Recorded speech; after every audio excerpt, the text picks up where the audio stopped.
Have you ever heard of divorce papers being filed without consent? I had heard of it, but I always thought it was something that wouldn't concern me. I was glad I divorced someone with no money and sickness. That was until I received such an email while hospitalized due to the stress from my husband's infidelity. It was only after this that I, having divorced as I had hoped, took what I had in hand and headed to the bank immediately after being discharged, all to make my former husband, an elite bank employee, pay for his infidelity. My name is Courtney. I am a handmade artist married to Tom for 6 years. We were happy together, having met as colleagues at the bank, but recently, our marriage had been strained for about 6 months.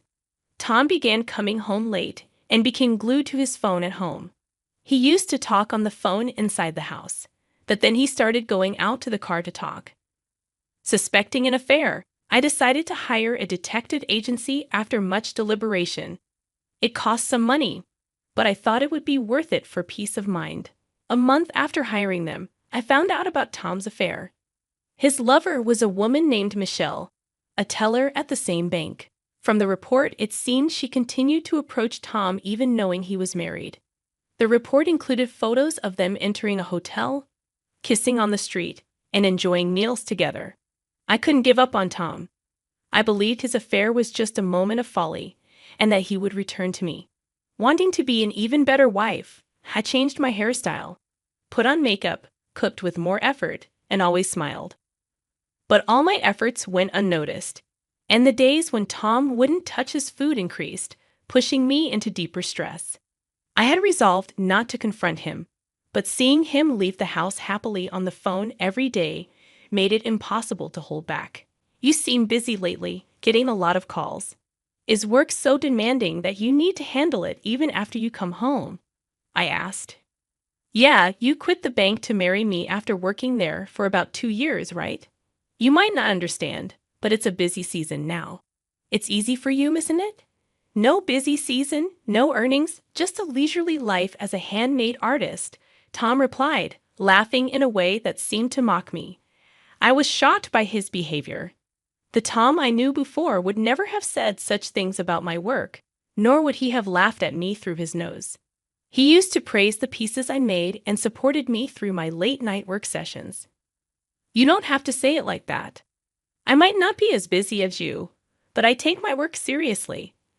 I'm not living leisurely at all. I don't know how much you're earning, but it's definitely less than me, right? I'm paying half of everything, rent, utilities, living expenses, so you can live. It's tough being a woman with no earning power. You wouldn't survive if I divorced you, he continued. What kind of thing is that to say? I make enough to cover my share, but that's not the point right now. What do you want, to divorce me? Unable to control myself after hearing the word divorce from Tom, I started crying uncontrollably. Tom sighed annoyed and left the living room, telling me not to cry over every little thing. Tom's attitude towards me became even colder the next day. He completely ignored me, not even meeting my gaze. Despite the situation, I kept wondering how we could go back to being the happy couple we once were, putting immense stress on myself, leading to sleepless nights and spontaneous tears. Unable to bear it alone, I met with my high school friend Sophia for advice. Sophia, still single, was a successful career woman. I tearfully shared my feelings with her, feelings that I couldn't share with anyone else. Tom is completely infatuated with that woman, Michelle. He comes home later and later. I don't know what to do anymore, I said. Do you still love your husband, Courtney? Do you want to get back to how things were before? Sophia asked. I honestly expressed my feelings. It's stupid, but I still love him. I don't want to give up, but everything is so hard, I replied. Just then, I started coughing violently and bent over. I've had asthma since before, and it had worsened due to the stress from my relationship with Tom. I took out my inhaler, but I was coughing so much that I couldn't inhale at all. The relentless coughing made me suffer unbearably. Unable to remain seated, I collapsed onto the floor. Courtney, are you okay? Please, someone, call an ambulance. Sophia called out to me desperately. but I couldn't respond and lost consciousness. When I woke up, I was in a hospital bed. Courtney, thank goodness you're awake. Are you okay? Can you understand me? When I looked toward the voice, I saw Sophia with tears in her eyes, attempting to speak cautiously.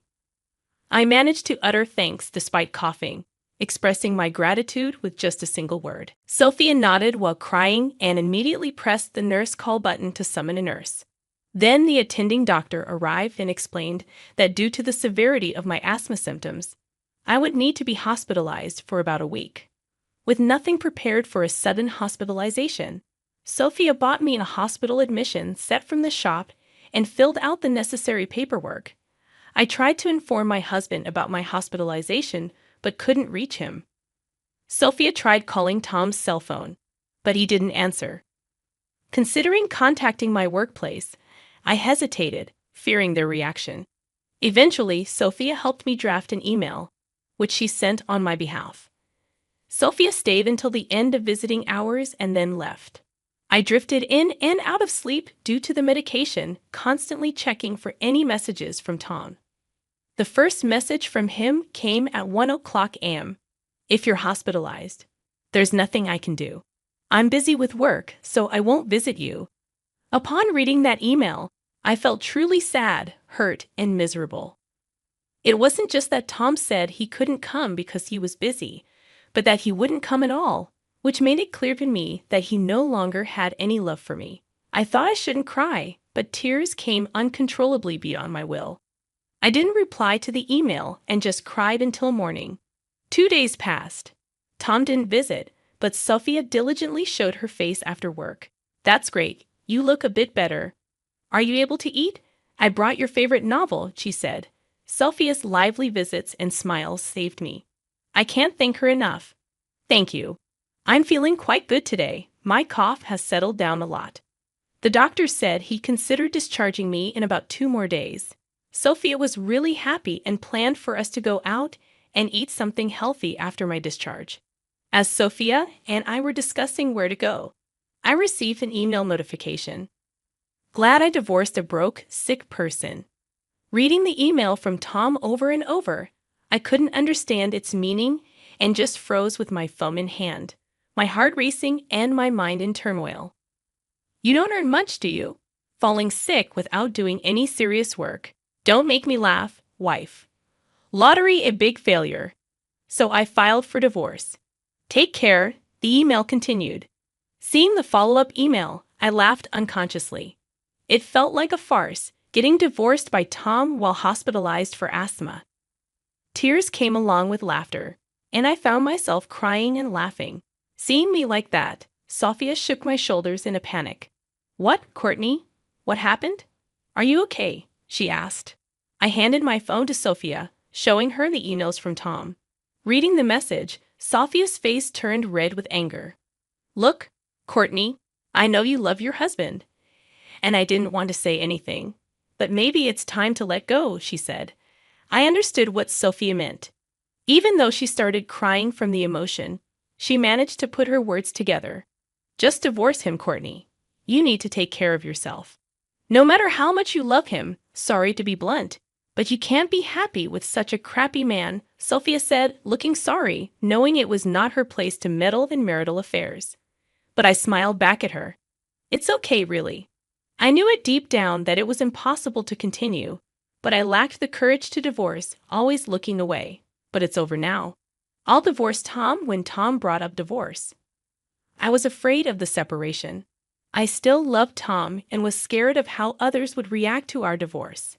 But once I made the decision myself, the fear of divorcing somehow disappeared. I think it's because I could finally think, enough, let's give up. That's the way to go. Let's do it. Let's enjoy being single again. Together, yeah, I added, feeling a surge of relief. Ah, I feel so much better. Thank you, Sophia. Having you here, I'm really grateful, Courtney. You're my precious friend, of course, Sophia reassured me. But then Sophia's expression shifted as she asked, Wait, but how did he manage to file for divorce? Where's your signature? When I explained that we had prepared divorce papers just in case when we got married, she grew visibly angry. I see. So he just pulled those out, filled in his part, and submitted them. It might not be a forgery, but it's still appalling, she remarked. I was afraid of being divorced by Tom in such a state, so I had hidden them in the room. He probably found them and submitted them. Now I'm actually glad he did it. I couldn't decide to divorce Tom because I still loved him. But now it's different. As Tom's feelings for me have vanished, so have mine for him. I'm not foolish enough to keep loving someone who does this to me, I explained. Tom still sent one-sided messages like, "You probably don't have any property, and I don't want to give you any of my money, so we're not dividing any assets. The house is in my name, so get out. I'm being kind by giving you until the end of the month. I don't want to bump into you, so I won't return until after the month is over. Make sure you clean the room before you leave." Honestly, at this point, I was in a state of disbelief. What is this guy even thinking? I laughed again, showing the email to Sophia. "Look, Sophia, now I've lost the house too. What should I do? Going back to my parents is too far. I had no intention of staying in that house, and there were my valuable handmade parts to consider. Transporting them would probably fill an entire room. The right size, security, rent. Could I find a perfect place that quickly?" I pondered. Sophia smiled. "Have you forgotten where your best friend works? Don't worry, dear customer. I'll find the perfect room for you," she reassured me. "Sorry, I really forgot." "That's right, Sophia. Please help me," I said gratefully. Sophia, being a capable woman who worked in real estate, brought various property listings to my hospital bed. Spreading them out and explaining them to me until my discharge, we managed to find a place close to my preferences. Since I needed certain documents I couldn't get until after discharge, I decided to stay at Sophia's place in the meantime. "I'm really sorry." I apologized to Sophia, feeling grateful for her support and guidance during such a difficult time. "I keep causing you trouble." "It's okay. I have good sales, right? I've been here second longest after the manager." "Sorry. Rental agreements take time because there's a lot of paperwork and an inspection process. You can stay at my place as long as you need until everything is settled." "Thank you so much. If there's anything I can do, just let me know. Just take care of yourself for now. Let's take it easy." "So, how have things been? Any more contact from your ex-husband?" "No, not a single word from him. After all, we're strangers now. I do get messages from people from our bank days, though. Apparently, I was branded as a terrible wife. It seems that my ex-husband Tom had reported our divorce at his workplace and blamed me for it. He told people I didn't do housework, didn't contribute financially to the household, yet splurged on my hobbies. He said that any attempt at discussion would end with me getting hysterical and uncontrollable. It's laughable at this point. Who does he think he is to say that? I'd love to remind him who was the one cheating. Sophia seemed to have reached a point where all she could do was laugh. "So, what's your plan? You're not going to let this end here, are you, Courtney? What are you going to do?" Grinning mischievously, Sophia looked at me, and I couldn't help but smile back. There was no way I was going to let this end here. Tom had his turn doing whatever he pleased, but now it's my turn. Of course, I have no intention of holding back against a man without sincerity and a woman who meddles with a married man. I have quite a few things in mind, so look forward to it. Just you wait, both of you. Enjoy your peaceful newlywed life while you can. I had already started planning my revenge against the two of them. 2 days after my successful discharge, Sophia drove me straight to the bank where my ex-husband Tom and his new wife Michelle were. Upon entering the bank, I saw Tom in the back. It had been a while since I last saw him. About a month and a half had passed since I was hospitalized, and he filed for divorce. I thought I would be furious seeing him, but I wasn't. Then, looking for Michelle at the counter, there she was, sitting there with a composed face. Although she had taken my husband away, I took a number and waited for my turn. Fortunately, I was called to Michelle's counter. She greeted me with a welcome, and I responded with a smile. "Hello, I'm sorry to bother you, but I'd like to cancel a bank account." "Certainly. Is it just one account you wish to cancel? I took a deep breath and projected my voice. No, not just one. I'm here to cancel accounts for all 800 employees of my company. The counter buzzed with whispers at my declaration. Tom looked over, shocked at what he saw. He seemed to want to say something, his mouth opening and closing. All 800 accounts? Michelle was flustered at the counter, and I couldn't help but feel a surge of laughter. Canceling 800 salary accounts would be a significant loss for the bank. It's not just about losing deposits. With interest rates being low, banks count on transaction fees and salary transfer fees for their profits. Losing that is a big deal. Yes, all of them, please. Proceed, I said as I handed over the corporate account documents. I made my request. What the hell are you doing, Courtney? Did you just say something about a company with 800 employees? What's that about? Tom approached the counter, his behavior causing a stir among the other customers in the bank. Oh, long time no see. How have you been? I said calmly. What do you mean? It's exactly as I said. I've been a company president even when I was married to you. It's a handmade business, so I'm both an artist and a president. I spoke the truth at the counter. You're a president? What? I didn't know that. You never said anything about that when we were married, Tom explained. No, I didn't. You used to mock me for being a failing handmade artist, right? I earn more than you do. I didn't want to hurt your pride, so I kept it to myself, I retorted. Michelle, who had no idea who I was, looked at me in shock. She whispered softly, wondering if I was really the person she thought I was. Hello, I'm his ex-wife. Please proceed with the cancellation quickly, I said firmly. Tom and Michelle were frozen, not knowing how to react to the unexpected situation. Then I heard a familiar voice, Miss Courtney, it's been a while. You seem well. There stood Mr. Johnson, my boss before I married Tom. He was a strict person, and many of my peers found him difficult, but I liked him. He was as strict with himself as he was with others. Mr. Johnson, it's been too long. You look well, too. I replied, momentarily forgetting why I was there, happy to see Mr. Johnson. Yes, I'm doing well. Tom told me about the divorce, and I've been worried about you. It seems you've been through a lot. How about we talk in the back room while we wait? Mr. Johnson suggested. Of course. These two and I will be there, I replied, glancing at Tom and Michelle. Mr. Johnson's gaze was sharp. It was probably about my divorce and Tom's remarriage to Michelle. Their faces, which were red a moment ago, turned pale. They seemed to be having a busy day changing colors like that. I don't mind at all. I'd love to catch up with Mr. Johnson, I said, smiling. Great, let's go to the reception room on the 3rd floor. You two, come along, Mr. Johnson said. We headed to the 3rd floor where the customer reception room was located. Mr. Johnson opened the door for us, and we entered into our seats. It's really been a long time, Mr. Johnson. I feel regret for meeting under these circumstances, I said honestly, and Mr. Johnson smiled back. No worries.